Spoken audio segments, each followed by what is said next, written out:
The wind at the rail depot cut through Matthew Sullivan's coat like a knife through butter. 5 in the morning, January cold, and the freight car door handle was slick with frost beneath his leather gloves. His breath formed white clouds in the dim lamplight as he pried the door open with stiff fingers. 49 years of Wyoming winters had taught him to expect the cold, but this morning carried a particular bite that settled deep in his bones. Inside the freight car, shadows played across stacked crates and burlap sacks. Matthew raised his lantern, casting light into the darkest corner. The flame wavered, illuminating a small form curled against a pile of grain sacks. A child. A girl, perhaps 7 years old, her lips tinged blue in the lantern light. Pinned to her collar was a scrap of paper with a single word scrawled in charcoal. Unwanted. Matthew stood frozen for only a moment before setting down his lantern and removing his coat. He wrapped it around the child's thin frame, noting how her skin felt like ice beneath his calloused fingers. When he lifted her, she weighed almost nothing, as if she might dissolve into the frigid air. As he carried her through the town square toward Dr. Harrison's house, Matthew heard the creak of the boarding house porch. Eleanor Fisher stood watching, her arms folded against the cold, whispering to the merchant beside her. Sullivan playing hero again. Matthew ignored them, focused on the shallow rise and fall of the child's chest against his shoulder. The doctor's house appeared ahead, a single light burning in the window despite the early hour. Dr. Harrison met him at the door, took one look at the bundle in Matthew's arms, and ushered him inside. Pneumonia, the doctor said after a brief examination. She needs $18 worth of laudanum and proper care. Matthew reached into his pocket and counted out his money on the doctor's kitchen table. 3 silver dollars and 6 coins. $9.40. All he had until the cattle sale next month. Dr. Harrison looked at the money, then at Matthew. Keep it. You'll need it for food if you're taking her in. Can't take charity, Doc. It ain't charity if I'm deciding. The doctor's kitchen smelled of old coffee and carbolic acid. He mixed laudanum with honey in a tin cup and carefully tilted the child's head back, coaxing 3 spoonfuls down her throat before she coughed weakly. She's been out there for hours, Harrison said, pressing 2 fingers to the girl's throat, counting under his breath. Maybe all night. The stove's iron belly ticked as it heated. Matthew heard the girl's breathing, shallow and wet, like the sound of water trapped under spring ice. Harrison wrapped the child in a wool blanket and settled her near the stove. She'll need watching. Fever's going to spike before it breaks. Matthew stood there, hat in his hands, feeling the weight of his years and no clear answer to the unspoken question between them. What next? Hours passed. The doctor dozed in his chair while Matthew kept vigil. Just before dawn, the girl stirred and began to hum in her half-conscious state. The tune froze Matthew where he sat, a lullaby he hadn't heard in 3 years. Sarah's lullaby, the one she used to sing while kneading bread on quiet mornings. You hear that? Harrison asked quietly, now awake and watching Matthew's face. Matthew nodded, not trusting his voice. Might be coincidence. Might be, Matthew agreed. But it wasn't, and they both knew it. By morning, the girl was breathing easier. Dr. Harrison had kept her through the night, and Matthew had ridden back to his ranch in the dark, 5 miles of frozen road and too many thoughts crowding his mind. When he returned at dawn with fresh clothes and blankets, Harrison had her sitting up, sipping broth. She's got a name, Harrison said. Asked her twice. Says it's Lily. Matthew crouched by her chair. Lily, I'm Matthew Sullivan. You're safe now. She looked at him with eyes the color of summer sky. Sarah's eyes, he realized with a jolt of recognition that felt physical. Where's Mama?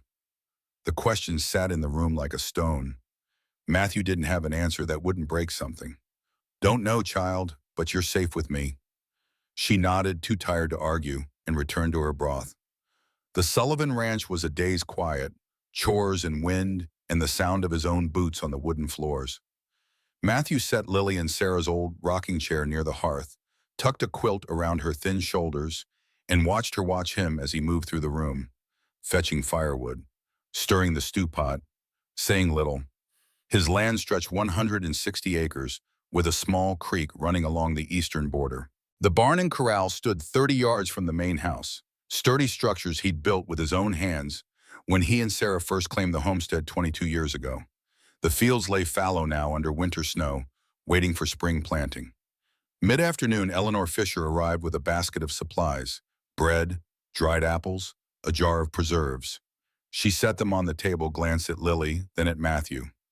"You keeping her till she's well?" "Reckon so." Eleanor folded her arms. She was 52, a widow herself, and didn't waste words. "County assessors coming in March. Family continuity review." Matthew frowned. "What's that mean?" "Means they check if a homestead's got family living on it, blood kin, or legal adoption." Eleanor's voice was matter-of-fact. "Widowers without heirs sometimes lose their land." "That's a damn fool law." "It's territorial law. Been on the books 2 years now." Eleanor looked pointedly at him. "You ought to know about it." Matthew stared at the fire. He'd heard rumors but figured it didn't apply to him. He had the land, the deed, 22 years of work in the soil. "You saying I could lose this place?" "I'm saying you ought to be careful." Eleanor's voice softened. "I lost my Thomas's claim last year. Same law." "Who handled the paperwork?" "Maxwell Parker, county land registrar." Matthew had seen Parker at town meetings, was slick-talking, always smiling, always with an answer that sounded right until you thought about it too hard. "I'll figure something out," Matthew said. Eleanor nodded, started to leave, then paused at the door. "Sullivan, that girl, she looks like Sarah. You see it?" "I see it." After Eleanor left, Matthew sat in the chair opposite Lily, watching her sleep. The fire crackled. Outside, the wind picked up, rattling the shutters. He thought about Sarah, about the house fire 3 years ago, about the fact that he'd been at the market in Cheyenne when it happened. 20 miles away, selling cattle while his wife burned. He'd saved one thing from the fire: their homestead certificate, signed it in 1861. The edges were charred, the ink smudged, but it was legal. It was proof. He kept it on the mantel next to Sarah's Bible. Lily stirred, opened her eyes. "Where's Mama?" she asked again, her voice small and lost. Matthew leaned forward, elbows on his knees. "Don't know, child, but I reckon she wanted you safe. That's why you're here." Lily looked at him for a long moment, then closed her eyes again.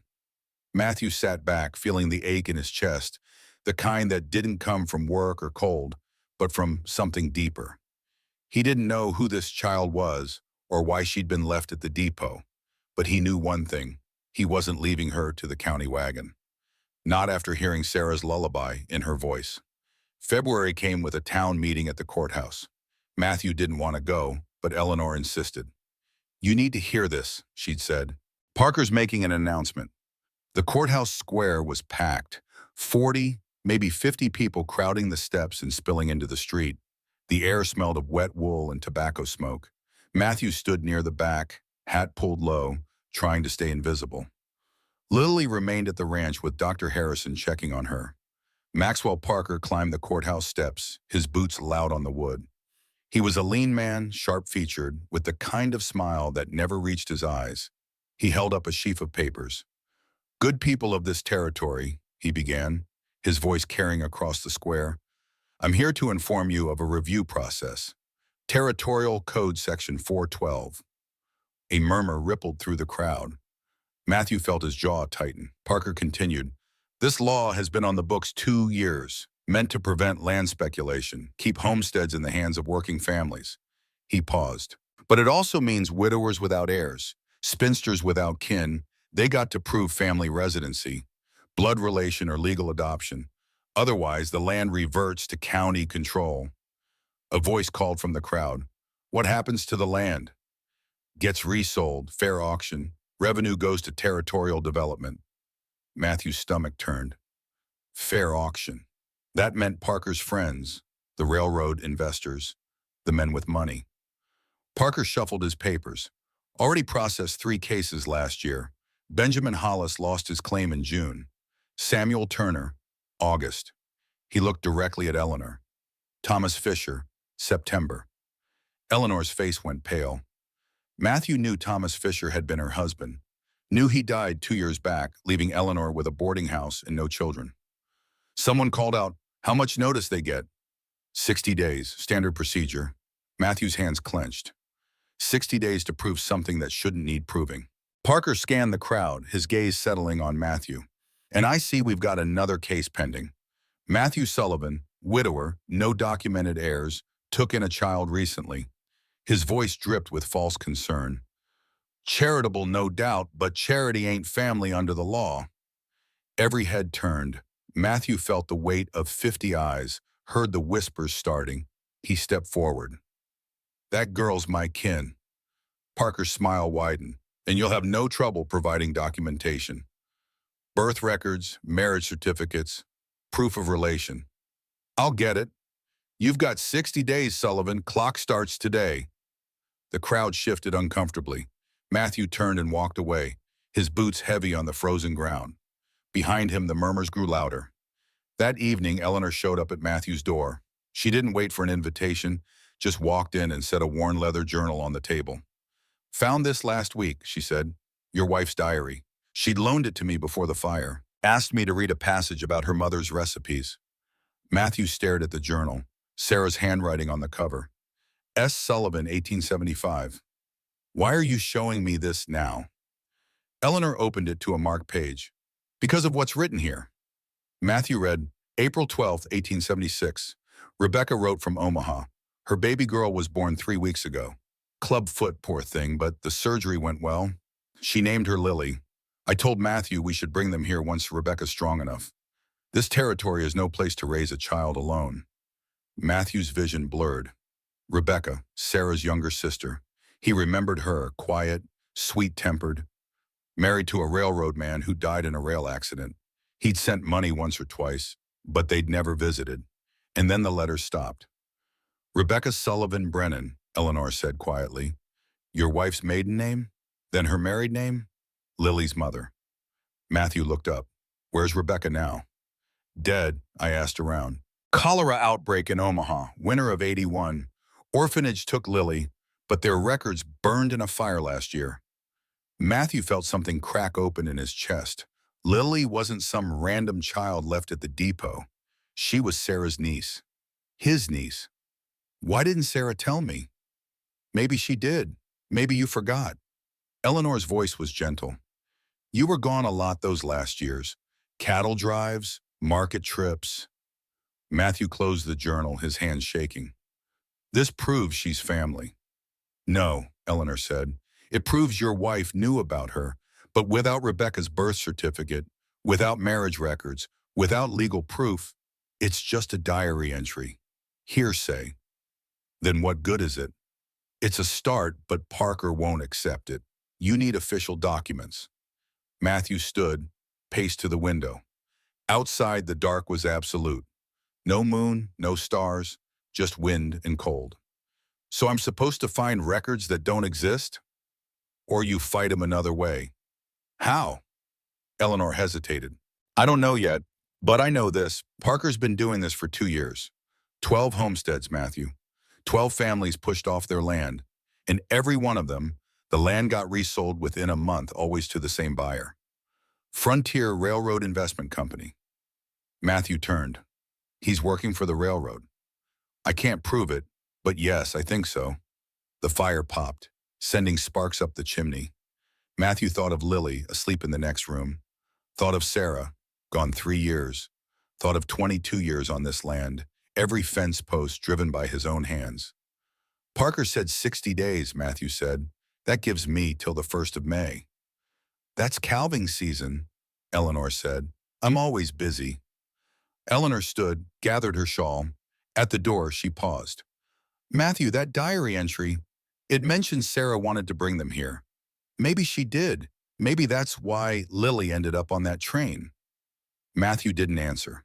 Couldn't. After Eleanor left, he sat at the table, staring at the diary. Sarah's handwriting, neat and careful. He opened it to the last entry, dated 2 days before the fire. I dreamed of Lily last night. She was standing in a field of lavender calling for her mother. I woke up crying. Matthew says I'm being foolish, that Rebecca's fine, but I can't shake the feeling something's wrong. Matthew closed the book. His throat felt tight. In the next room, Lily coughed once, then settled back into sleep. Parker didn't know she was blood, but even if Matthew could prove it, Eleanor was right. Without legal documents, it wouldn't matter. The law didn't care about diaries or dreams or dead sisters. It only cared about paper. The next morning, Matthew found Lily exploring the barn. She moved cautiously, still weak from her illness, but her eyes were bright with curiosity. "What's this?" she asked, pointing to an iron hanging on the wall. That's our family brand," Matthew explained, taking down the iron. The design was simple, the letters MS inside a five-pointed star. MS star means the cattle belong to us. Lily ran her finger over the design. "What's it for?" "Branding. When a calf is born, you heat the iron and press it to the hide. Leaves a mark that doesn't fade." "Does it hurt the calf?" "For a moment, but it heals quick." She set the iron down carefully. "Do I get a brand?" The question caught Matthew off guard. "What do you mean?" "You said it means the cattle belong to you. Do I belong to you?" Matthew crouched down, looked her in the eye. "You're family, Lily. Family don't need brands." She considered this, then nodded. "Okay." From the fence line, Matthew heard a voice. "Saw that, Sullivan?" He turned. His neighbor, a rancher named Jenkins, sat on his horse watching them. Jenkins was in his 40s, weathered and quiet, the kind of man who kept to himself. "Saw what?" Matthew asked. "Girl learning your trade. That's family work." Matthew straightened. "She's learning to pull her weight." Jenkins nodded. "Good.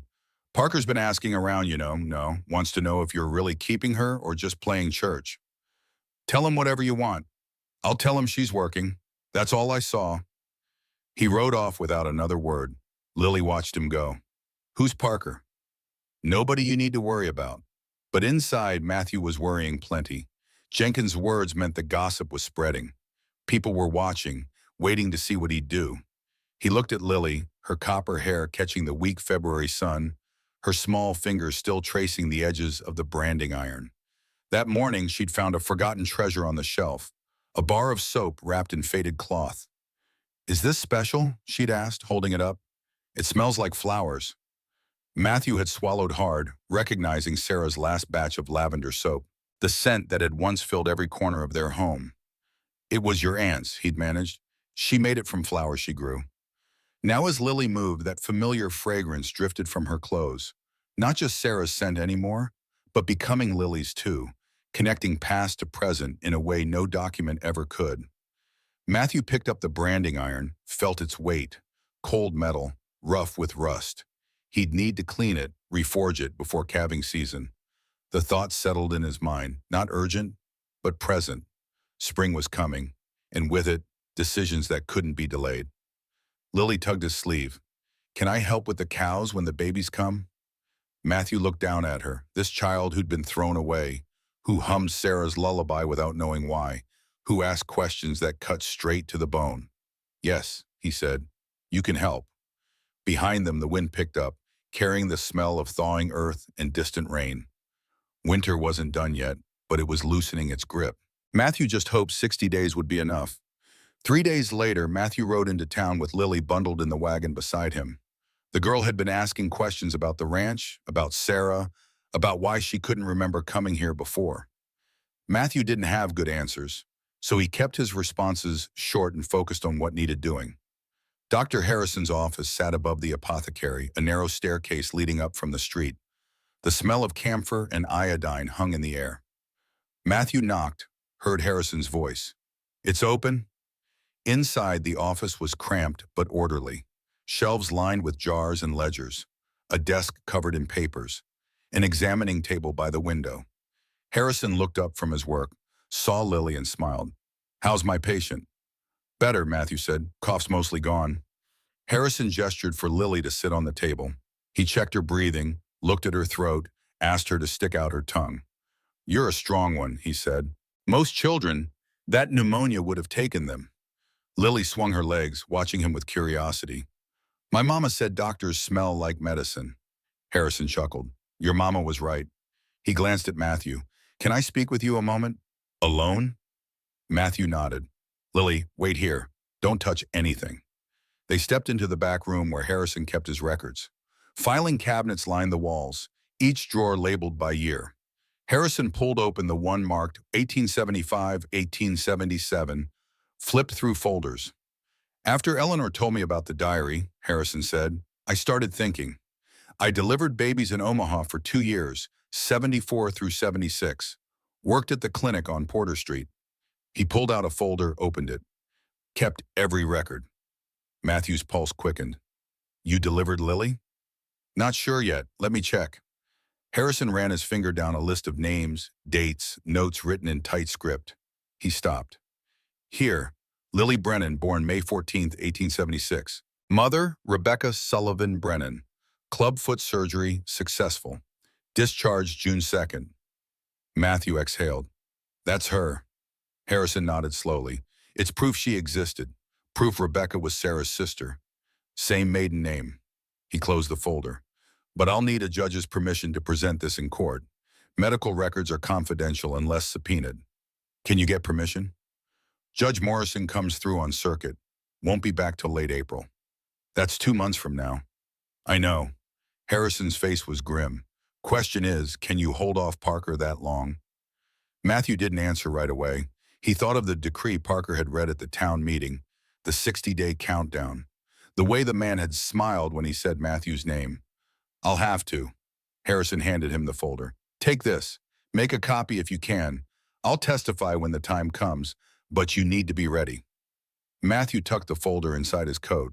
Why are you helping me, Doc? Harrison looked at him, his eyes tired. Because I delivered that child. I held her when she was an hour old, and I told Rebecca she'd be fine. I'll be damned if I let some bureaucrat steal her family a second time. Back at the ranch, Matthew set Lily to learning chores. She was small but steady, and she listened when he explained things. He showed her how to gather eggs from the hen house, how to scatter grain for the chickens, how to check the water trough for ice. She worked without complaint, her hands red from the cold, her breath white in the morning air. In the evening, she sat in Sarah's rocking chair by the fire, looking through Sarah's Bible or listening as Matthew read aloud from it. Sometimes she hummed that lullaby, unaware of how it made Matthew's heart clench. One afternoon, as they finished the chores, Lily asked, "Why is that iron so rusty?" She pointed to the branding iron which Matthew had returned to its place in the corner of the barn. Haven't used it since last year. When will we use it again? Soon. Calving season starts in April. First calves usually early May. She nodded, serious. I'll practice holding it. Something about her determination made Matthew smile. You do that. That night, a storm blew in, fierce and sudden.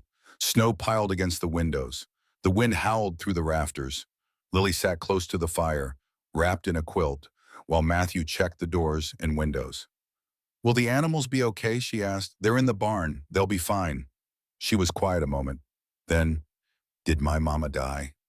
The question stopped Matthew cold. He sat down across from her, trying to find the right words. Yes, child, I believe she did.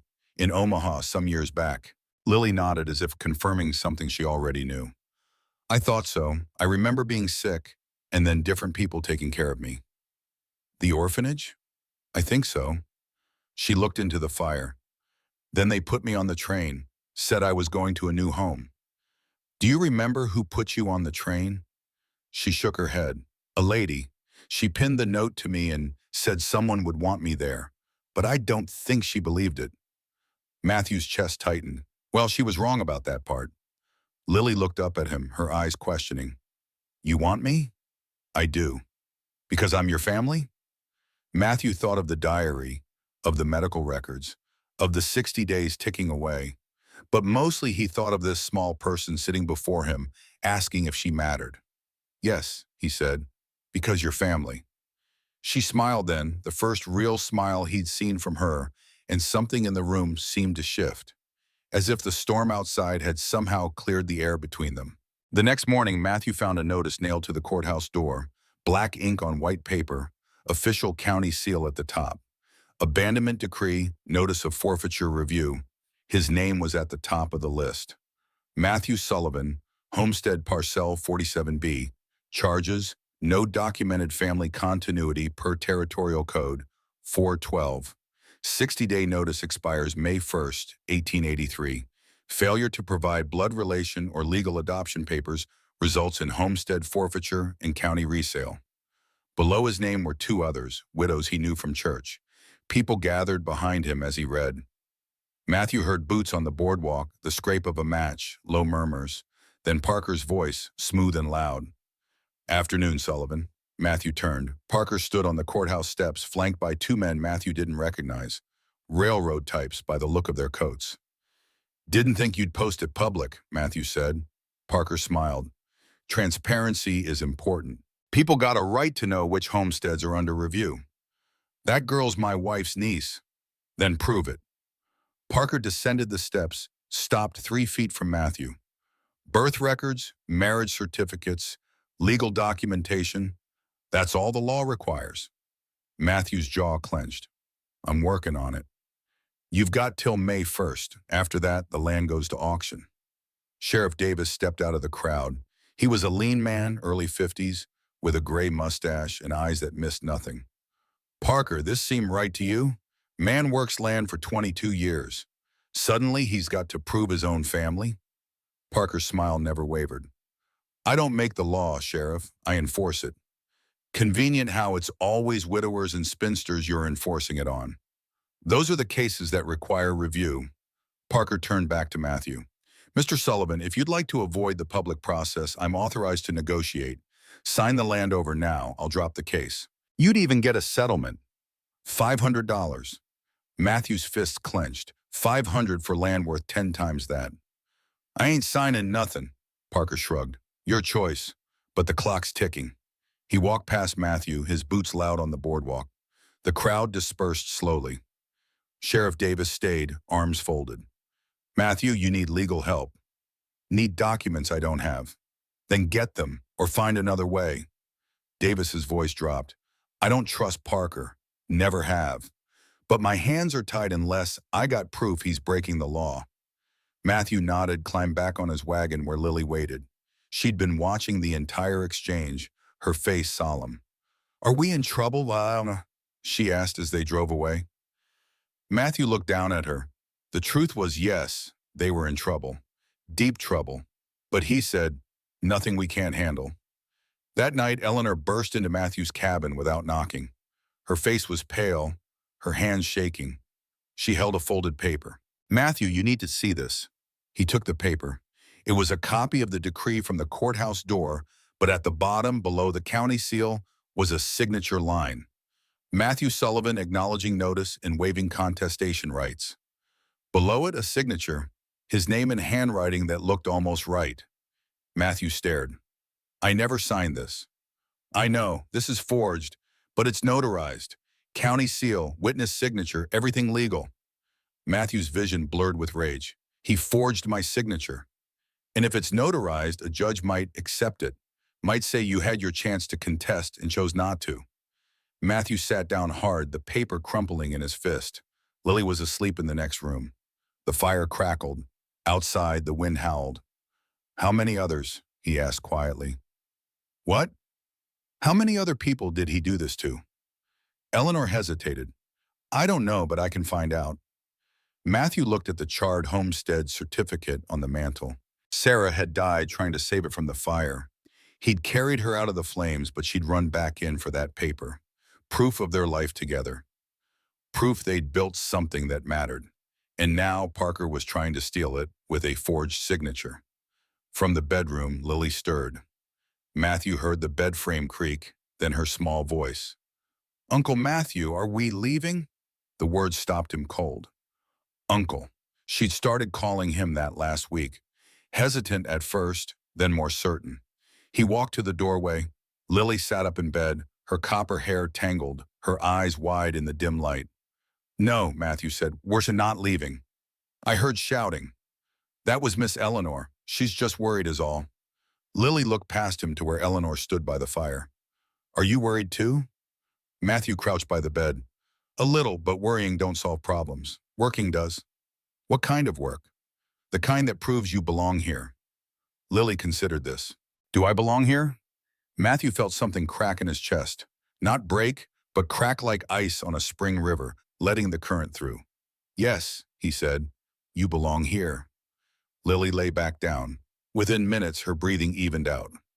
Matthew returned to the main room. Eleanor was staring at the forged decree, her face hard. "If the law is broken," Matthew said quietly, "then we fix it the old way." "What's the old way?" Witnesses, truth, people standing up when it counts. Eleanor looked at him. You think people will stand up for you? I think some will, and that might be enough. Eleanor folded the decree carefully.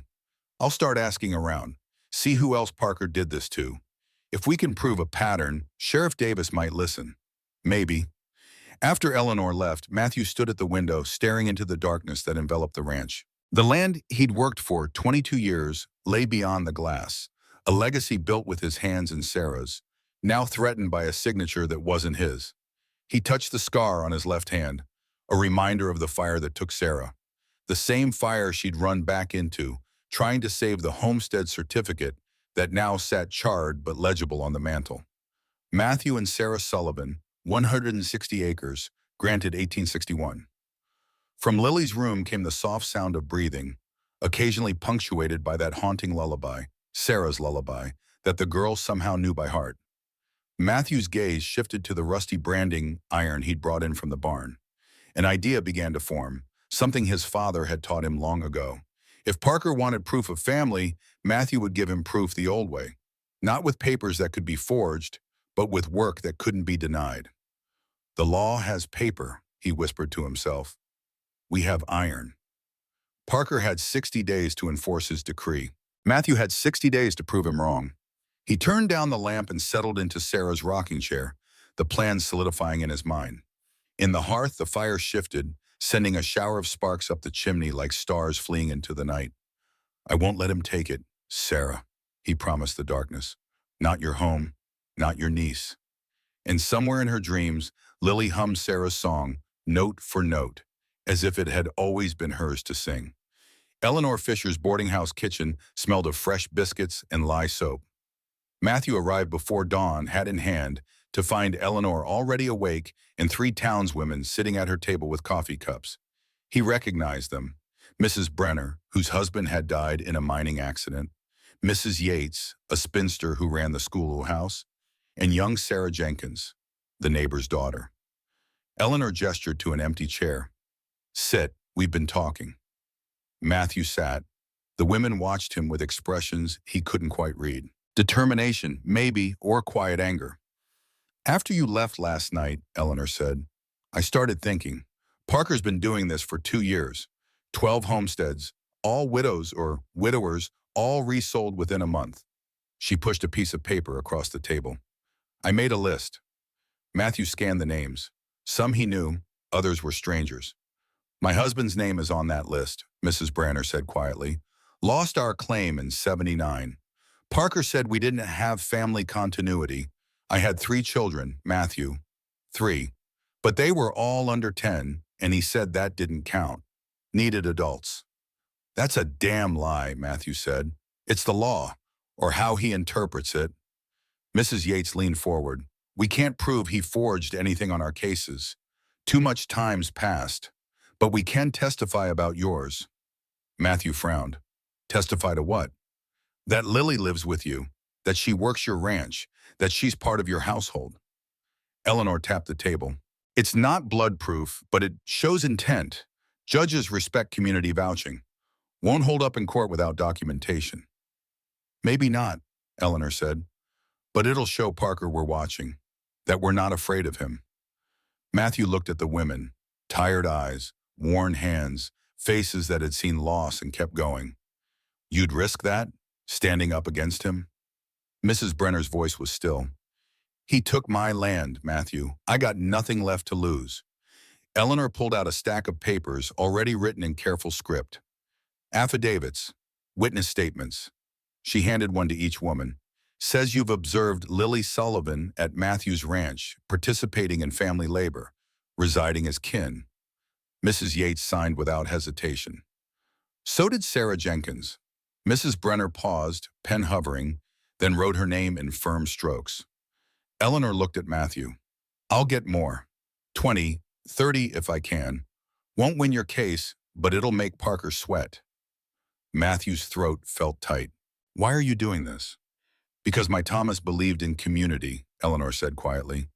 And because if we don't stand up now, we'll all lose our land eventually, one by one until there's nothing left but railroad money and Parker's smile. Outside, the first light touched the eastern hills. Matthew rode home through cold air that smelled of thawing mud and distant rain. Spring was coming, slow but certain.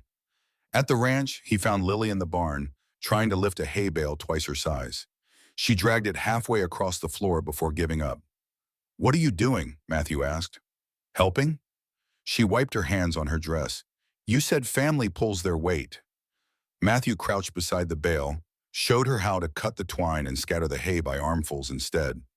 She watched, then copied his movements, her small hands working steadily. "Uncle Matthew, what's branding for?" He glanced at the iron still leaning in the corner. "Told you, it marks the cattle." "But why?" "So everyone knows they're ours. So if they wander, people bring them back. So if someone tries to steal them, we got proof." Lily tilted her head. "Do people steal cows?" "Sometimes." "Do people steal land?" The question hit harder than it should have. Matthew straightened, brushed hay from his pants. "They try me. Is someone trying to steal ours?" Matthew looked at her, this 7-year-old girl with Sarah's eyes and Rebecca's copper hair, standing in a barn that might not be his in 6 weeks. "Yes," he said, "but I'm not letting them." "How do you stop them?" "By showing them we're family." "By doing the work?" "By proving it in front of witnesses." Lily nodded slowly like she was working through a puzzle. "When do the baby cows come?" "Calving starts in April. First one's usually early May." "Can I help?" Matthew hesitated. Calving was hard work. Bloody, exhausting, sometimes heartbreaking when a calf didn't make it. But he'd promised. "Yes, you can help." That afternoon, they worked side by side, feeding chickens, checking fence posts, hauling water from the creek. The ice was breaking up, chunks floating downstream. The ground beneath their boots was wet, no longer frozen solid. Matthew heard thunder in the distance, looked west, saw dark clouds building. Spring storms coming early. "We should head in," he said. Lily looked at the sky. "Is it going to rain?" "Likely." "Good, the garden needs it." Matthew paused. "What garden?" "The one Aunt Sarah planted. You showed me where it was. All the flowers are dead, but they'll come back." Matthew's chest tightened. He had shown her weeks ago, pointed out the small plot near the house where Sarah used to grow lavender and sage. He hadn't expected Lily to remember or to care. "Yes," he said quietly. "They'll come back." As they walked to the cabin, the first drops began to fall. Cold rain that smelled of earth and new grass. By the time they reached the door, it was pouring. Inside, Matthew built up the fire while Lily dried her hair with a towel. The rain drummed on the tin roof, steady and relentless. Matthew thought of Eleanor and the women signing affidavits, thought of Doc Harrison's medical records, locked in a cabinet and waiting for a judge, thought of the branding iron in the barn, rusted but still whole. He had 3 weeks till May 1st. 3 weeks to turn witness statements and old records into something a court would accept. 3 weeks to teach Lily how to brand a calf in front of a town that would decide if she belonged. The rain fell harder. Matthew closed his eyes, listened to the rhythm. Outside, the creek was rising. Matthew needed supplies, flour, salt, lamp oil, and the general store was the only place to get them. He brought Lily along, partly because Eleanor was busy with witness gathering, partly because he wanted the town to see her, wanted them to know she wasn't hiding. The store smelled of pickle brine and tobacco. The storekeeper, a man named Hobbs, nodded as Matthew entered. His wife was behind the counter, weighing out sugar for another customer. Lily wandered to the candy jars while Matthew gathered what he needed. Mrs. Hobbs watched the girl, then smiled. "She's got your wife's eyes, Matthew. Same color." "Sarah's sister's child," Matthew said quietly. "I can see it." She measured sugar into a paper bag. "The hair, too. That copper color runs in families." Matthew paid for the supplies, counting out coins. As he reached for the flour sack, the door banged open. Maxwell Parker walked in, his boots loud on the wood floor. The store went quiet. Parker smiled, tipped his hat to Mrs. Hobbs. "Morning, everyone." His gaze landed on Matthew. "Sullivan, still wasting money on supplies?" Matthew picked up the flour sack. "Still got a roof to store them under." "For now." Parker leaned against the counter, casual. "You know, I've been reviewing your case. Checked the county records twice. No adoption papers filed. No birth certificates linking that girl to your wife's family. Nothing. Working on it. Working on what? Making up documents? Parker's voice rose just enough for everyone in the store to hear. First, you forged signatures to waive contestation rights. Now you're stalling. Matthew's jaw clenched. I never signed that paper. Then prove it. Mrs. Hobbs cleared her throat. Mr. Parker, I've seen Matthew's signature. He signs the store ledger every time he buys on credit. That decree signature don't look the same to me. Parker's smile tightened. You an expert on handwriting, Mrs. Hobbs? No, but I got eyes. Hobbs stepped forward, opened the store ledger, flipped to Matthew's account.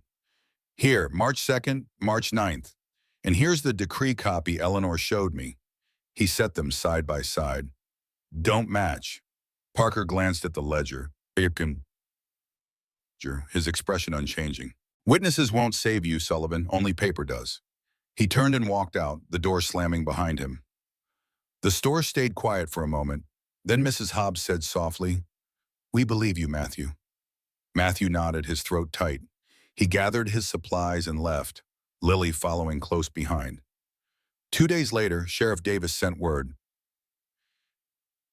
Come to my office. Matthew arrived at noon. The sheriff's office was small, cluttered with wanted posters and filing cabinets. Davis sat behind his desk, a ledger open in front of him. Sit, Davis said. Matthew sat. What's this about? Been doing some digging. You said Parker forged your signature. So I started looking at his other cases. 12 homesteads in 2 years. All pushed through fast, too fast. Davis turned the ledger around. Found this in the courthouse records room. Parker's private ledger. He keeps it locked in his office safe, but the county clerk has a key. Matthew leaned forward. The ledger was filled with names, dates, and dollar amounts. He recognized some. Thomas Fisher, Eleanor's husband, Benjamin Hollis, Samuel Turner. Next to each name was a notation. FRI Company, $500. What's FRI Co., Matthew asked. Frontier Railroad Investment Company. They've been buying up homesteads along the proposed rail corridor. Matthew's blood turned cold. Parker's been feeding them land. County auctions the land for $200. Railroad buys it for $500. Parker takes the gap. Davis closed the ledger. It's fraud, Matthew, clear as day. Can you arrest him? I need more than this. Need witness testimony. Need proof the signatures are forged. Need a judge's order. Davis leaned back. But I can build a case. If you prove that girl's your family. Publicly. Publicly how? Territorial law says family continuity includes trade participation. If a child works a homestead's primary trade, branding cattle, milling grain, whatever, and it's witnessed by community members, that counts as family labor. Davis tapped the desk. You got calving season starting soon. First calf's due late April. Brand it. Public ceremony. Invite witnesses. Have the girl hold the iron. Matthew frowned. She's 7 years old. I know, but if she can do it, if she can prove she's learning your trade, that's family continuity under the law. Combine that with Harrison's medical records, Eleanor's affidavits, and this. He tapped the ledger. And I can arrest Parker for fraud. Can you stop the May 1st deadline? Davis shook his head. Not without a judge's order. But if you make it to May 1st and prove family publicly, I can file charges the same day. Won't save your land retroactively, but it'll stop him from taking anyone else's. Matthew sat back, his mind racing. You're saying the whole town needs to watch. That's exactly what I'm saying. Make it so public Parker can't challenge it. Make it so obvious even a territorial judge can't ignore it. Matthew thought of Lily, small hands gripping the branding iron, learning to hold it steady. Thought of the town gathered at his ranch, watching a 7-year-old girl burn a mark into a calf's hide. She can do it, Matthew said quietly. You sure?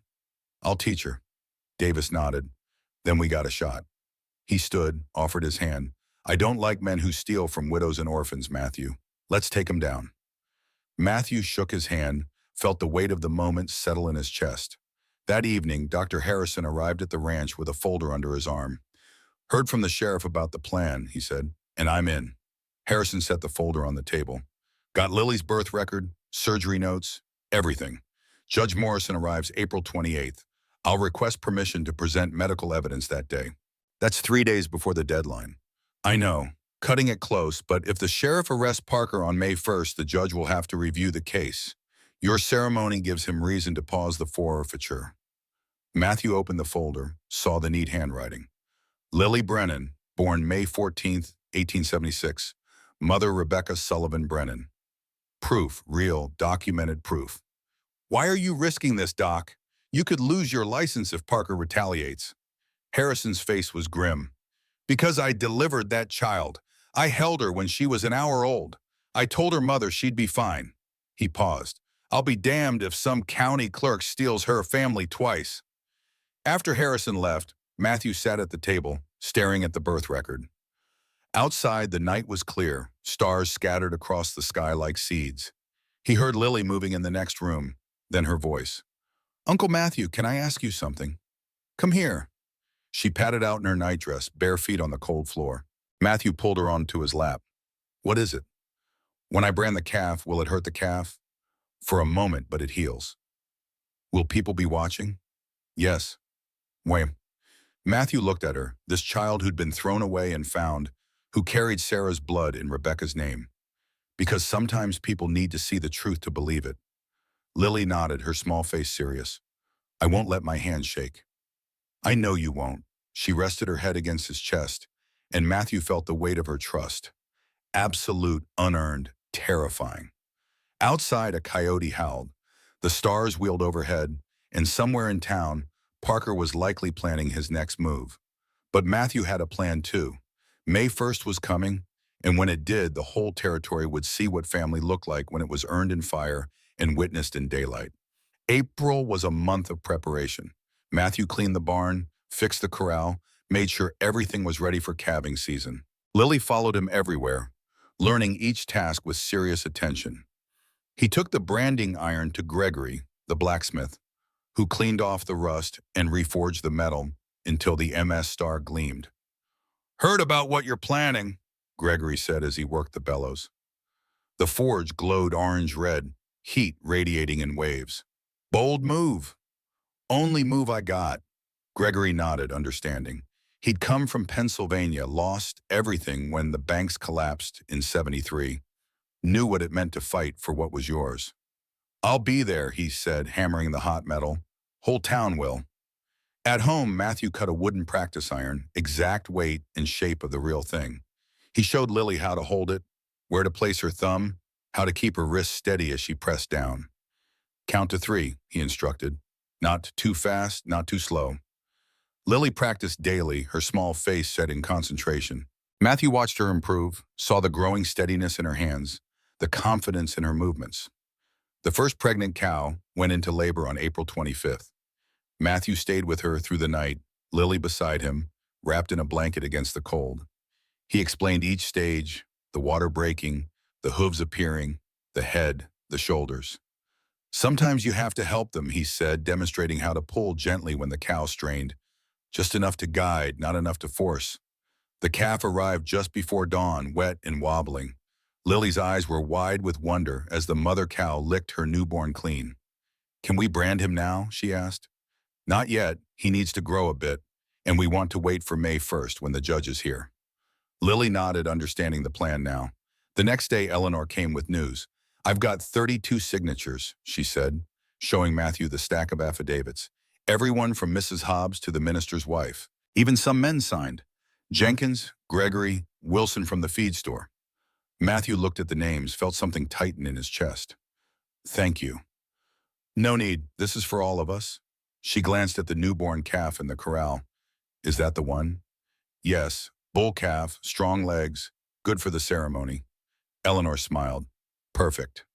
April 28th arrived cold and wrong. The sky hung low and gray, and by noon snow was falling. Thick, wet flakes that shouldn't exist this late in spring. Matthew stood on the porch watching the storm build, feeling the temperature drop. A blizzard. 3 days before May 1st, he heard wagons on the road, neighbors heading somewhere in a hurry. The Jenkins family passed first, their wagon loaded with supplies. Matthew raised his hand, expecting a wave back. They looked straight ahead, didn't slow down. 10 minutes later, the Johnsons came through. Same thing, eyes forward, no acknowledgement. Then the Brenners, Mrs. Brenner, who'd signed Eleanor's affidavit, sat rigid in the wagon seat. Her son drove. When they passed Matthew's fence line, the boy turned his head away. Matthew felt something cold settle in his gut. Lily came out wrapped in Sarah's old shawl. Why won't they wave? Don't know. Are they mad at us? Matthew looked down at her, snow catching in her copper hair. They're scared of losing their own land if they side with me. Lily watched the wagons disappear into the white. That's not fair. No, Matthew said, it's not. By evening, the snow was a foot deep and still coming. Matthew built up the fire, made stew, tried not to think about the fact that no one had stopped.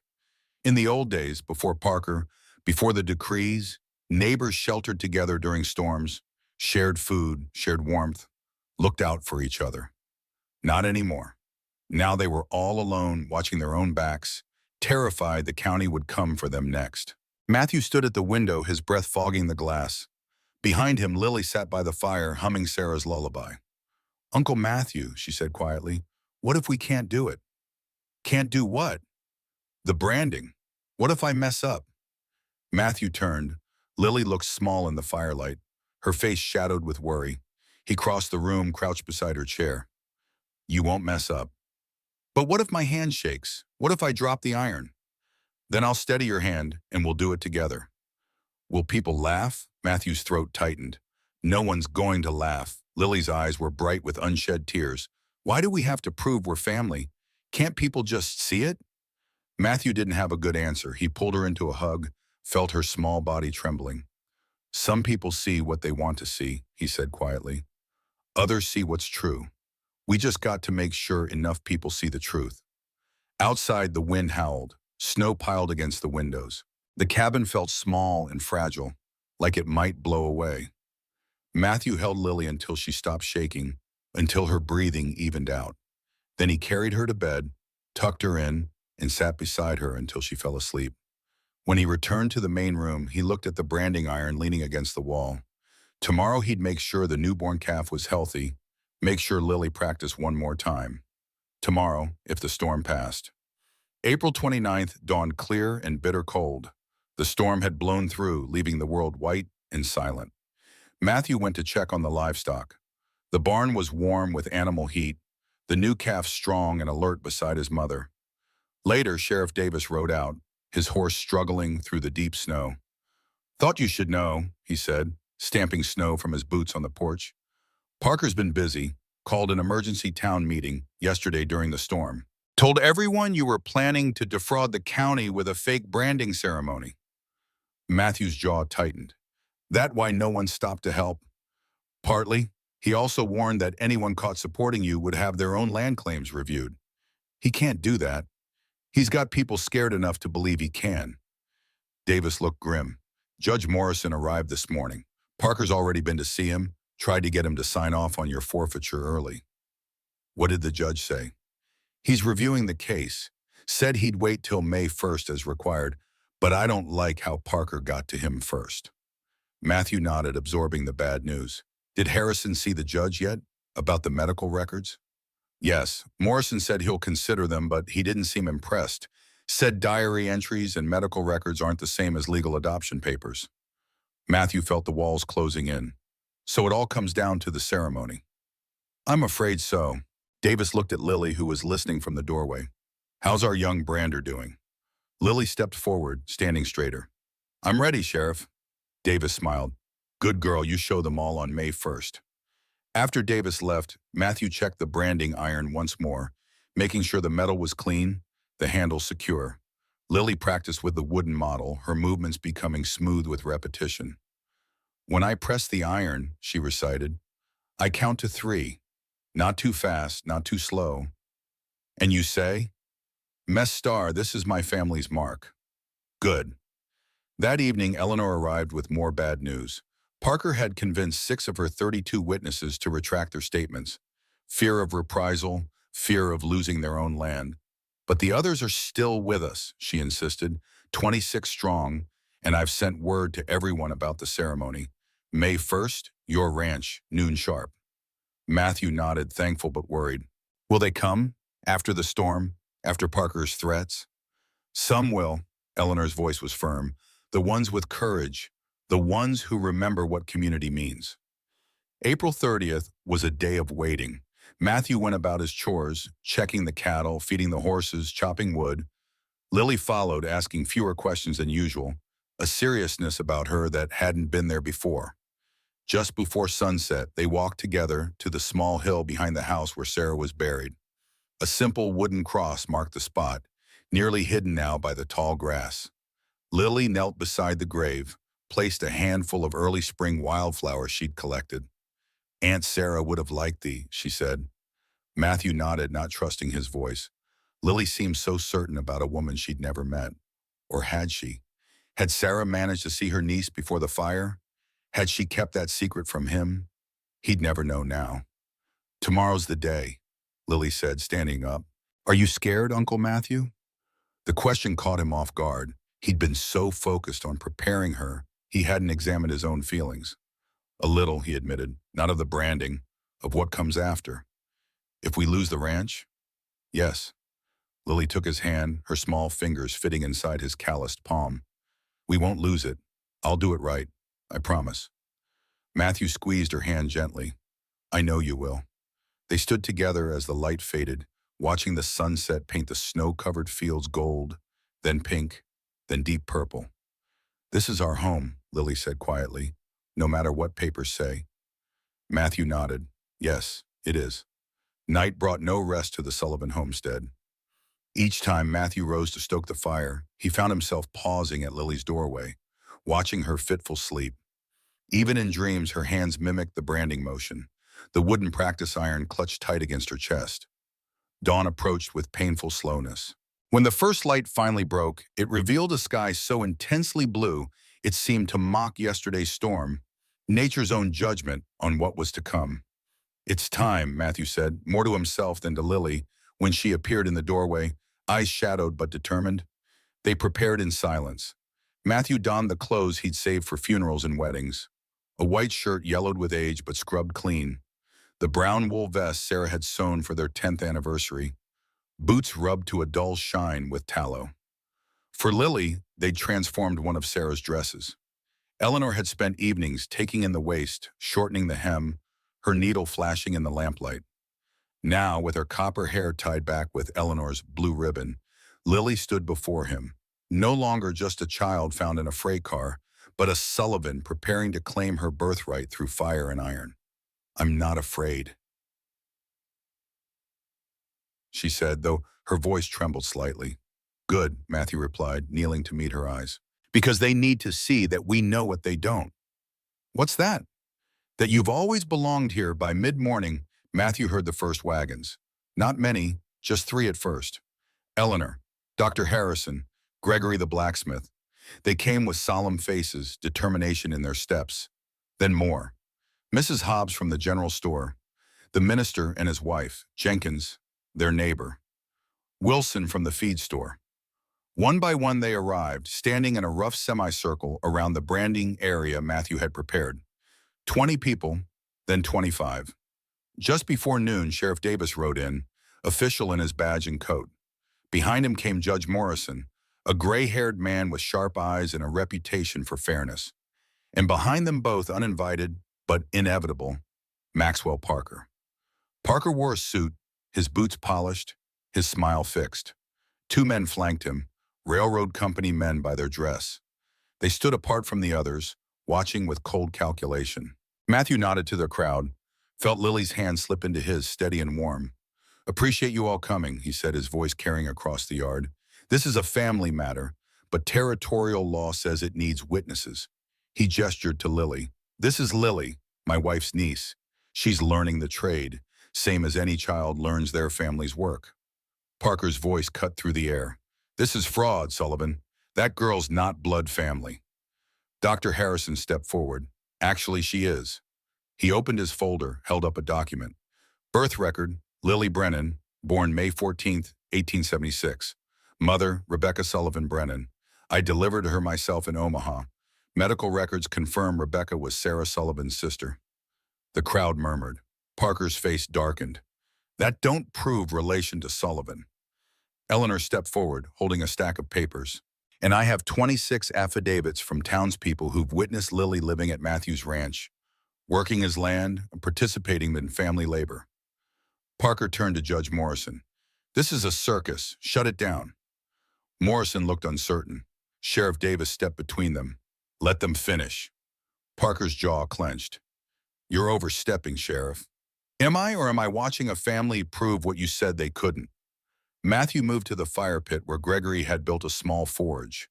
The branding iron lay heating in the coals, its metal slowly turning red. The newborn calf was secured in the branding chute, calm for now. Lily, Matthew said, are you ready? She nodded, shoulders square beneath Sarah's old dress. I'm ready. The crowd fell silent. Matthew picked up the iron, its handle wrapped in leather to protect from the heat. He carried it to Lily, knelt beside her, and remember what I taught you. Thumb here, finger spread. Press firm and count to 3. Lily nodded. Her hands were steady. Matthew placed the iron in her grip, his hand hovering just below hers, not touching, but ready to support if needed. Together, they approached the calf. The smell of the forge fire hung in the air, mixed with the earthy scent of cattle and spring mud. Lily stood before the calf, the iron glowing orange-red in her small hands.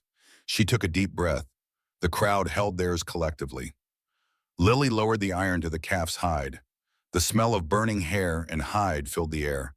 The calf bellowed once, then fell silent. MS Star, Lily's voice rang clear. This is my family's mark. She held for 3 seconds, exactly as practiced, then lifted. The brand was perfect. Clean lines. MS in braiding, a 5-pointed star. The crowd erupted in murmurs. Some clapped, others stared, stunned by what they'd witnessed. Parker lunged forward. That's not legal continuity. That's a child doing tricks. Sheriff Davis blocked him, one hand on his chest. Not another step. You can't stop this, Davis. The law, Davis said, voice hard, says family continuity includes trade participation witnessed by community. I count 26 witnesses. You count different. Parker's face went red. I'll have your badge for this. Maybe, but right now you're under arrest. The crowd went silent. Parker stared. On what charge? Fraud, forgery, bribery. Davis pulled a pair of iron cuffs from his belt. Found your ledger, Parker. Frontier Railroad Investment Company. 12 homesteads sold under the table. $500 apiece. Parker stepped back. That's private business. It's fraud. You forged abandonment certificates, including Matthew Sullivan's signature. You took bribes from railroad investors, and you lied to a territorial court. Davis snapped the cuffs on Parker's wrists. You're done. The deputy who had accompanied Parker hesitated, then stepped aside. The crowd watched in silence as Davis led Parker toward a waiting wagon. Parker twisted back, his voice desperate. This won't hold. I'll have lawyers. Save it for the judge. Davis shoved him into the wagon, locked the gate. Matthew stood in the center of the yard, Lily beside him, the branding iron cooling in his hand. Judge Morrison approached, his expression unreadable. Interesting morning, Mr. Sullivan. Yes, Your Honor. I'll need to review all this evidence properly. Morrison glanced at the branded calf, at the medical records in Harrison's hands, at the affidavits Eleanor clutched. But I've seen enough for now to stay any forfeiture proceedings. Your hearing will be this afternoon. 2 o'clock courthouse. Matthew nodded, relief washing through him. We'll be there. The crowd slowly dispersed, some stopping to shake Matthew's hand, others nodding as they left. Lily stood tall beside him, her face flushed with accomplishment. Did I do it right? She asked when they were alone. Matthew knelt down, looked her in the eye. You did perfect. Her smile was like sunrise. 2 o'clock found them at the courthouse, Matthew in his clean coat, Lily in Sarah's dress, still carrying herself with the dignity of the morning ceremony. The courtroom was packed. Everyone from town, it seemed, wanted to witness the outcome. Judge Morrison sat behind his bench, reviewing documents. Sheriff Davis stood to one side, Parker in cuffs beside him. Court is now in session, Morrison announced. Case of Sullivan Homestead claim and criminal charges against Maxwell Parker. The judge reviewed the documents one by one. Dr. Harrison's medical records, Eleanor's affidavits. Sheriff Davis's evidence of fraud. He looked at Parker. You forged this man's signature? Parker said nothing. The judge turned to Matthew. Mr. Sullivan, I've reviewed the witness statements from this morning's ceremony. 26 townspeople observed your niece participating in family trade. That constitutes family continuity under Territorial Code Section 412. Matthew exhaled slowly, felt Lily's hand tighten in his. Furthermore, the judge continued, the medical records presented by Dr. Harrison prove blood relation. Lily Brennan is the daughter of Rebecca Sullivan Brennan, sister to your late wife. He stamped a document. Adoption approved. Your homestead claim is upheld. The gavel fell. Matthew felt Lily press against his side, her small body trembling with relief. Judge Morrison looked at Parker. As for you, 12 counts of fraud, forgery, and accepting bribes. You'll be remanded to territorial prison pending trial. I'm recommending 5 years and full restitution to the 12 families you defrauded. Parker's face went white. Sheriff Davis led him out of the chamber. The judge stood, gathered his papers. Mr. Sullivan, your homestead certificate will be refiled with Lily listed as legal kin and adopted daughter. You're free to go. Matthew nodded, his throat too tight for words. Outside, the afternoon sun was warm. Spring had fully arrived while they were in court. Meadowlarks singing, grass greening, the smell of earth and growth everywhere. Eleanor met them on the courthouse steps. Heard the verdict. Congratulations. Couldn't have done it without you. You're family now, Eleanor said, looking at Lily. Real family, the kind that chooses each other. Lily looked up at Matthew. Can we go home now, Uncle Matthew? The word hit him square in the chest. Home. Not his home or the ranch, just home. Yes, Matthew said, we can go home. They climbed into the wagon, Lily sitting close beside him. As they rode out of town, Matthew saw people waving from porches and storefronts. The same people who'd avoided him during the storm. Now they waved, nodded, called out congratulations. Fear did that to people, made them retreat, made them protect themselves first. But when one person stood up, others found their courage. Matthew thought of Gregory the blacksmith standing witness, thought of Mrs. Hobbs comparing signatures, thought of Eleanor organizing affidavits, and Dr. Harrison risking his license, and Sheriff Davis refusing to back down. One person couldn't fight alone, but a community, a real community, could move mountains. They rode through the gate of the ranch, and Lily jumped down before the wagon fully stopped. She ran to the corral, to the calf they'd branded that morning. It's healing already, she called back. The mark's perfect. Matthew climbed down slowly, his body heavy with exhaustion and relief. He walked to the corral, stood beside Lily. The MS Star brand was clear and clean. The calf nursed from its mother, unbothered. Uncle Matthew, Lily said, can we plant flowers on Aunt Sarah's grave tomorrow? Matthew looked down at her. What kind of flowers? Lavender, like the soap. Matthew's vision blurred. He nodded. Yes, we can do that. Lily smiled, then ran toward the house. Matthew followed more slowly, the weight of the day settling into his bones. Inside, he built up the fire, set water to boil for coffee. The cabin smelled of wood smoke and the faint scent of lavender from Lily's coat still hanging by the door. He sat in Sarah's rocking chair, closed his eyes, and whispered, We made it, Sarah. She's ours now, legal and true. The fire crackled. Outside, the evening birds began their songs, and for the first time in 3 years, Matthew Sullivan felt like he'd finally come home. The next morning, Matthew and Lily rode to the courthouse one final time. Judge Morrison had called them in to witness the official paperwork, the corrected land registry, the adoption certificate, the restitution orders for Parker's victims. The courthouse smelled of ink and old wood. Sheriff Davis stood by the window, arms folded. Dr. Harrison sat in the gallery, hat in his lap. Eleanor arrived moments after Matthew, breathing hard like she'd run all the way. Judge Morrison spread the documents across his desk.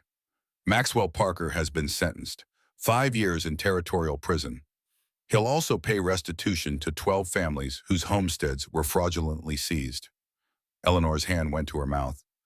My husband's land will be returned to you, Mrs. Fisher. All 12 properties are being restored to their rightful owners or heirs. The judge signed the final document with a flourish. The land registry has been corrected. Mr. Sullivan, your homestead certificate now lists Lily Sullivan as blood kin and legal adopted daughter. He pushed the certificate across the desk. Matthew picked it up, saw his name, Sarah's, and below them in fresh ink, Lily Sullivan, daughter by adoption, May 1st, 1883. It's official, the judge said. She's yours and the land is yours. No one can take either from you now. Matthew's throat was too tight to speak. He nodded once. Lily stood on tiptoe, trying to see the paper. Matthew lifted her so she could read it. Her finger traced her name. That's me. That's you. The judge stood. One more thing, Mrs. Fisher. I understand you gathered witness statements. Eleanor nodded. 26 signatures. That kind of community organizing prevented further fraud. The territorial governor wants to thank you personally. He handed her an envelope. He's also appointed a new land registrar, someone without ties to railroad money. Eleanor took the envelope, her hand shaking. Thank you, Your Honor. Don't thank me, thank yourselves. You stood up when it mattered. Outside, the sun was bright and warm. Spring had settled in fully now. Wildflowers blooming along the courthouse steps, the air soft and smelling of new grass. Eleanor hugged Matthew, then Lily. You did it. You both did it. Couldn't have done it without you, Matthew said. We're family now, Eleanor said simply, the kind that chooses each other. Dr. Harrison shook Matthew's hand. Bring Lily by next week. Want to check her lungs, make sure that pneumonia is fully cleared. We'll do that. Sheriff Davis approached last. Parker's locked up tight, and I'll be keeping an eye on the new registrar. Make sure this don't happen again. Matthew nodded. Appreciate everything you did, Sheriff. Just doing my job. Davis glanced at Lily. Glad I could do it right this time. They rode home in silence, the wagon creaking, the horses moving steady and slow. Lily leaned against Matthew's side, her eyes half closed in the warm sun. Uncle Matthew, she said drowsily, are we really safe now? Matthew thought about it. The law could change again. New men like Parker might come. But for now, this moment, they had won. Yes, he said. We're safe, forever? Forever. She smiled, closed her eyes completely. That afternoon, they walked to Sarah's grave, a small plot on the hill behind the ranch marked with a simple wooden cross. The grave was overgrown with winter-dead grass and weeds. Lily carried a basket with lavender cuttings Eleanor had given them. Matthew brought a spade. They worked side by side, clearing the weeds, turning the soil. The earth was soft and warm, easy to work. Lily planted the lavender carefully, patting the dirt around each stem. Will they grow, she asked. Yes, lavender's hardy, comes back every year. Lily sat back on her heels, looking at the grave. Tell me about Aunt Sarah. Matthew set down the spade. He'd avoided this conversation for weeks, unsure how to talk about a woman Lily had never met but carried in her blood. She was your mother's sister, he began. Older by 4 years, stubborn, kind, made the best bread in the territory. He smiled. She used to sing while she worked. That lullaby you hum, that was hers. Lily looked up. I know that song. You've been humming it since the day I found you. Your mother must have taught you. Lily touched the lavender, her fingers gentle on the leaves. I don't remember her. My mama. That's all right. You were young. Do you think she wanted me? The question hit Matthew hard. He knelt beside Lily, took her hand. Yes, I think she wanted you very much. I think she loved you so much, it scared her. And when she died, I think she made sure you'd end up somewhere safe. Here. Here, Lily leaned against him. I'm glad I came here. So am I. They sat in silence, the sun warm on their backs, the lavender already starting to smell faintly sweet. Below them, the ranch spread out. Barn, corral, fields beginning to green. Matthew's life for 22 years, now theirs together. From the corral came the sound of the branded calf calling for its mother. Lily straightened. Can I go see? Yes. Just stay inside the fence. She ran down the hill, her copper hair catching the light. Matthew watched her go, then turned back to the grave. She's got your eyes, Sarah, he said quietly, and your sister's stubbornness. She's going to be all right. The wind rustled through the grass, carrying the scent of earth and growth. Matthew stood, picked up the spade, and walked down the hill. At the corral, Lily had climbed onto the fence, watching the calf nurse. She waved when she saw him. Matthew waved back. That evening, they ate dinner on the porch. Bread, cheese, cold chicken from Eleanor. The sky turned orange and pink, the kind of sunset that made everything look possible. Lily sat on the porch steps, humming Sarah's lullaby.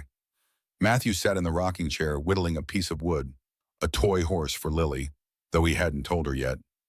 Uncle Matthew, she said, when do the next baby cows come? Few weeks. We'll have 10, maybe 12 calves this season. Can I help with all of them? Everyone. Lily smiled, hugged her knees. Good. The sun dropped below the hills. Stars began to appear, faint at first, then brighter. Matthew set down his knife, looked at the girl on his porch. This child who'd been thrown away and found, who'd learned to hold a branding iron steady, who'd proven in front of 26 witnesses that family wasn't just blood. It was choice, it was work. It was standing in the fire and saying, this is mine and I'm keeping it. Lily, Matthew said, come here a minute. She climbed onto his lap, settled against his chest. Matthew wrapped his arms around her, felt her small heartbeat steady and strong. I want you to know something, he said. You're wanted, you hear me? You're wanted, and you're loved, and you belong here. Lily looked up at him, her eyes, Sarah's eyes, bright in the fading light. I know. Good, don't ever forget it. I won't. They sat together as the stars came out. As the night sounds began, crickets, distant coyotes, the soft lowing of cattle settling down. The air smelled of lavender and warm earth and wood smoke. Matthew thought of the note pinned to Lily's coat that frozen January morning. One word, unwanted. He thought of how wrong that word had been. How a single piece of paper, a single cruel act could be undone by 26 witnesses and a branding iron and a man who refused to walk away. The land was theirs. The family was real. The past was settled. And the future, well, the future was whatever they made it. Matthew closed his eyes, held Lily close, and let the night settle around them like a blanket. They were home. They were family. And that was enough. The next morning, the work began in earnest. Calving season was fully underway, and every day brought new life to the Sullivan Ranch. Matthew showed Lily how to check the pregnant cows, how to recognize the signs of labor, how to assist when needed. She proved to be a natural, her small hands gentle but confident. You got a gift for this, Matthew told her after she helped deliver a difficult birth, a breech calf that might have died without intervention. Lily beamed at the praise. I like helping things be born. Each calf received the MS Star brand once it was strong enough. Matthew let Lily help with each one, though he did the actual branding now that the public ceremony was over. She would hold the calf steady, talk to it in soft tones while Matthew applied the iron.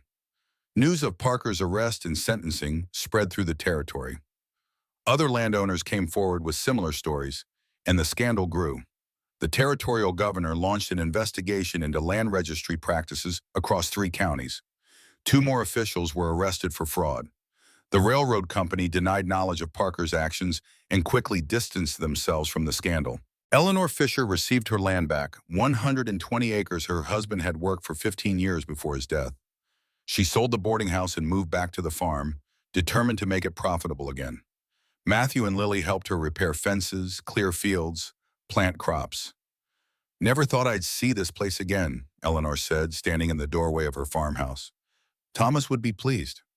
He'd be proud of you, Matthew told her. You didn't give up. Neither did you.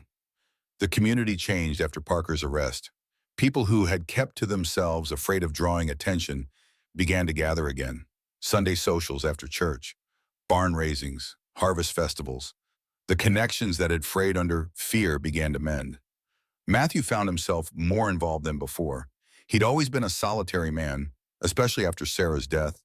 But now he had Lily, and Lily needed more than just him. She needed other children, needed the wider circle that makes a life complete. So Matthew joined the school board, helped build a new roof for the church, attended town meetings and spoke his mind. And slowly he began to realize that he needed these things too, that his life had grown too small, too isolated. One warm day in late May, Sheriff Davis rode out to the ranch. Matthew was mending a saddle on the porch, Lily at school in town. Got news, Davis said, declining Matthew's offer of coffee. Judge Morrison asked me to tell you. They found Rebecca's marriage certificate in the county records over in Omaha. Confirms everything, that she was Sarah's sister, that she married James Brennan, that Lily is their child. Matthew set down his work. Thought those records were lost. Not lost, hidden. Parker had connections in the Omaha courthouse too. Seems he was planning this for a while, targeting specific homesteads along the rail line. Matthew felt a cold anger settle in his chest. How many more were there? At least 30 across 3 territories. The governor's making it right, though. Everyone gets their land back. After Davis left, Matthew sat on the porch, turning this news over in his mind. Parker had specifically targeted him, had deliberately hidden records that would have proven Lily's connection, had almost succeeded in stealing everything Matthew had built. But why? The railroad money explained part of it, but not the personal nature of the attack. There was something Matthew was missing. That evening, when Lily returned from school, Matthew asked her about her earliest memories of the orphanage. I remember a man who came to see me, she said, frowning with the effort of recollection. Not often, maybe 3 times. He wore a nice coat and had a watch on a chain. Matthew stilled. Did he tell you his name? Lily shook her head. No, but the ladies at the orphanage called him Mr. Parker. The pieces fell into place. Maxwell Parker had known about Lily all along, had perhaps even arranged her placement on that train, that note pinned to her coat, not to help her find family, but to create a trap, to engineer the very situation he then used to try to take Matthew's land. But why? What had Matthew ever done to him? The next morning, Sheriff Davis arrived with a letter in hand, his expression grave. From Parker, he said. Prison guards said he's been writing it since the day he was locked up. Matthew unfolded the yellowed paper, the handwriting tight and controlled, despite the rage it contained. Sullivan, you don't remember me, but I remember you. 1863, Chattanooga. You were a Union scout. I was a Confederate lieutenant. You led a raid that killed my brother and took my family's land. For 20 years, I've watched you prosper while my family name died with Thomas. I traced your wife's sister to Omaha, found her daughter in that orphanage. I arranged everything, the train, the note, the discovery. Should have been more careful who you made enemies with. Even now, I don't regret it. Miss Parker. Matthew's hands went cold. Memories flooded back. A night raid, a farmhouse, gunfire in the darkness. A young officer falling, another fleeing into the woods. So many faces from those years, all blurred by smoke and time. My God, he whispered. He used Lily. Planned it all. War broke something in him, Davis said, taking back the letter. Seen it before. Men who can't let go, who build their whole lives around getting even. Matthew suddenly understood the depth of Parker's hatred, how he'd spent years tracking down Sarah's family, waiting for the perfect moment, using an innocent child as his weapon. He found Rebecca, Matthew said, the realization hitting him. He might have even... Don't go there, Davis warned. Whatever Parker did or didn't do to Lily's mother, it's done. Focus on what matters now. Matthew looked out the window where Lily was feeding chickens, laughing as they pecked around her feet. Parker had tried to use her to destroy him, but instead had delivered the one thing that could save him, the family he thought he'd lost. Add it to his file, Matthew said finally, but tell the judge I don't want additional charges. Man's already in a prison of his own making. Davis raised an eyebrow. That's mighty forgiving. Not forgiveness, Matthew corrected, just not letting him have any more power over us. We've got better things to build than grudges. After Davis left, Matthew sat at the table, thinking about how the past reached into the present, how old wounds festered if you let them, how hatred could consume a man until there was nothing left but the desire to hurt others. He looked out the window at Lily, playing in the yard with a neighbor's child. She was laughing, her face tilted to the sun, no shadow of her early hardships visible in her joy. That evening, Matthew took out paper and pen and wrote a letter to the prison warden. Tell Parker I remember Chattanooga now. Tell him I'm sorry about his brother. Tell him the war is over and we both lost things we can't get back. Tell him I forgive him and I hope someday he can forgive too. He didn't expect an answer, and none came. But writing the letter lifted something from Matthew's shoulders, a weight he hadn't known he was carrying. Summer came in full, the days long and warm. The ranch prospered, the cattle grew fat on abundant grass. The vegetable garden Lily had planted beside Sarah's lavender flourished under her careful tending. Lily thrived too. She did well in school, made friends, grew an inch taller. The pneumonia that had nearly killed her left no lasting effects. She was strong, healthy, full of life.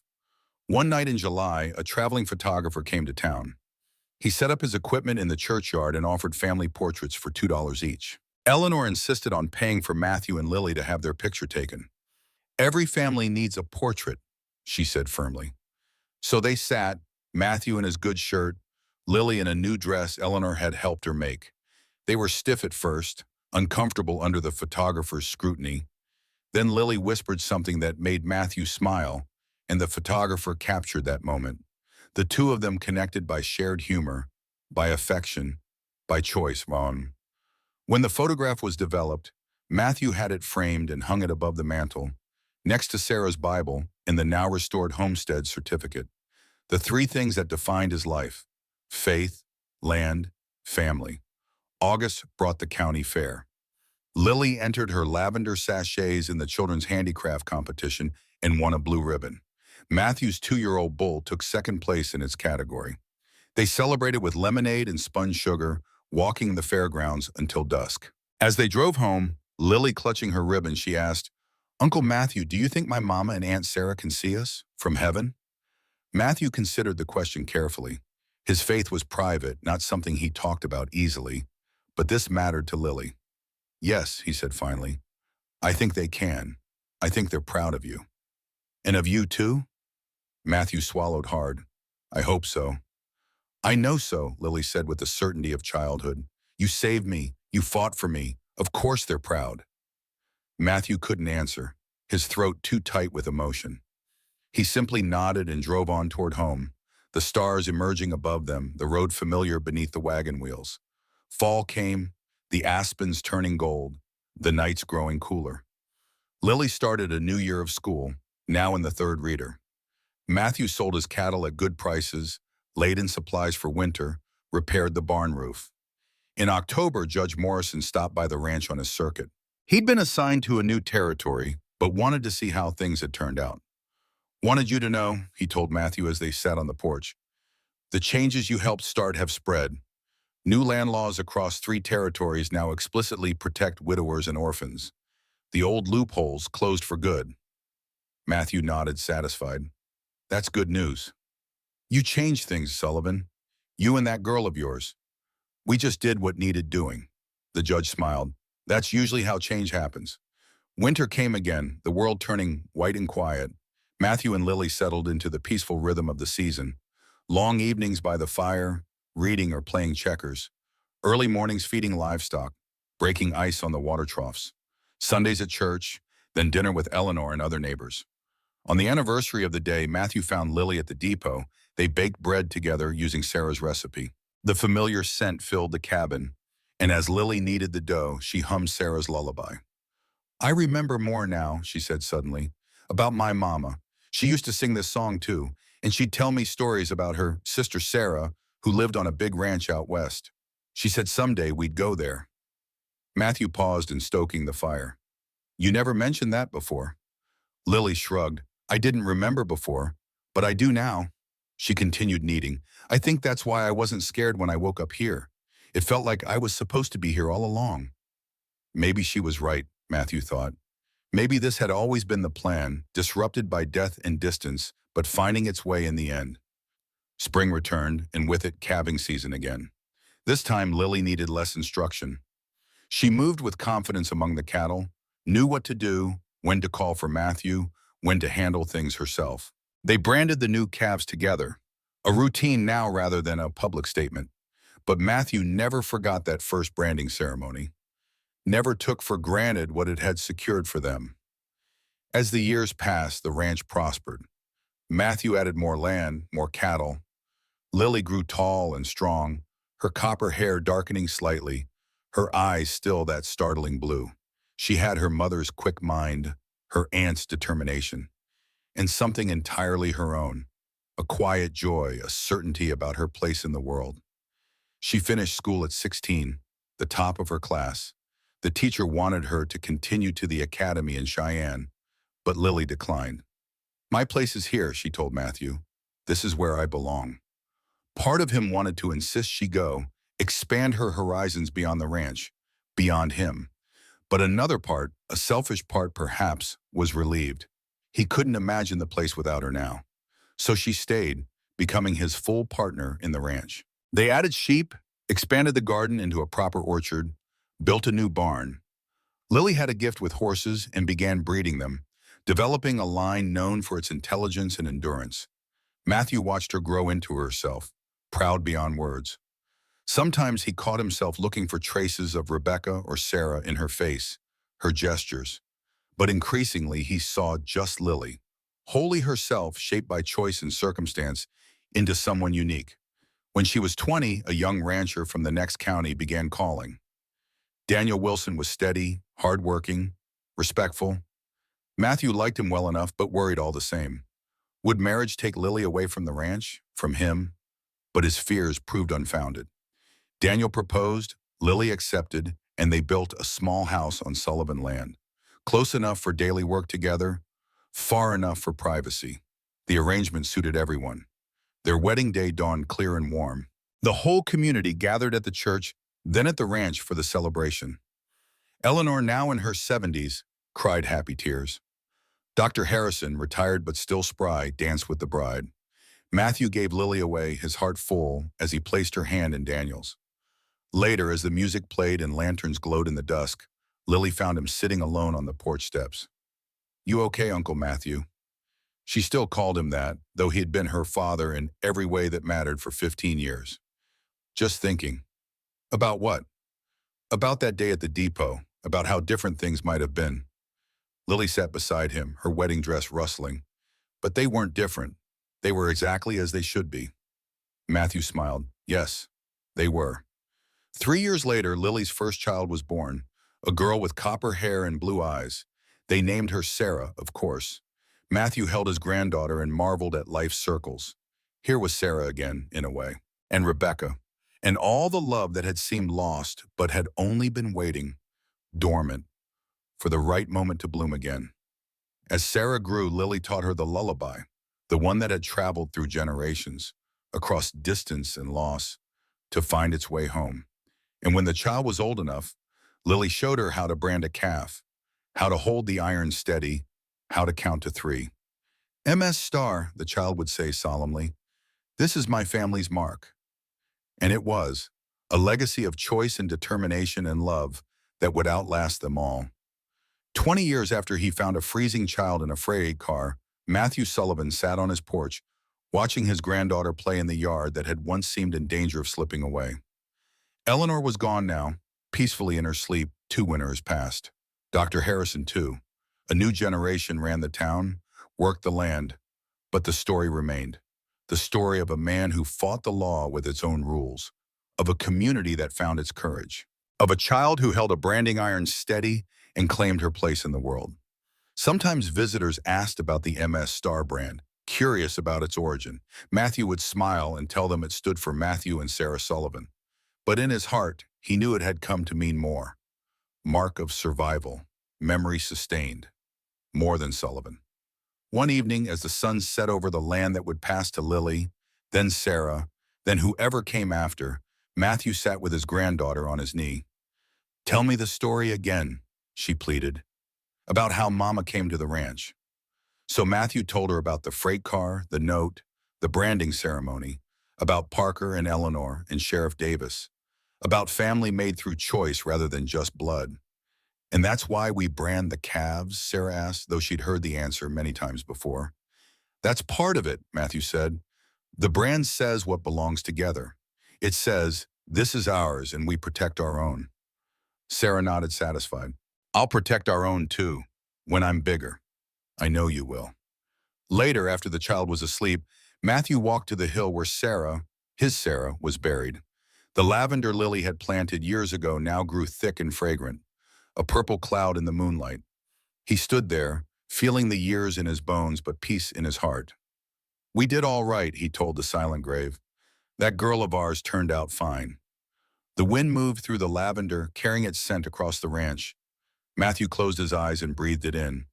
The smell of home, the smell of what remains when everything else falls away. Love, courage, the decision to stand your ground and fight for what matters. Those things no piece of paper could ever truly capture or take away.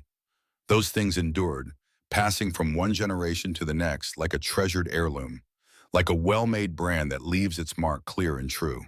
Matthew Sullivan had come to understand this in the 20 years since he pried open that freight car door on a frozen January morning. Family wasn't just blood and birth. It was choice and work and standing in fire together. It was witnessing each other's truth.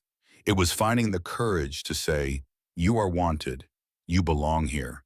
This is yours as much as mine." As twilight gathered, Matthew made his way back toward the house. Light spilled from the windows, drawing him home like a beacon. Inside, his granddaughter's laughter mingled with Lily and Daniel's voices, a symphony of the life they'd built together. He paused at the gate, allowing himself this moment to take it all in. Through the window, he could see 3 generations gathered around the table.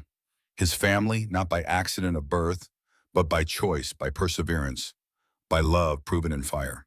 The MS Star brand had evolved in meaning over the years. To the cattle buyers, it marked Sullivan stock, known for quality.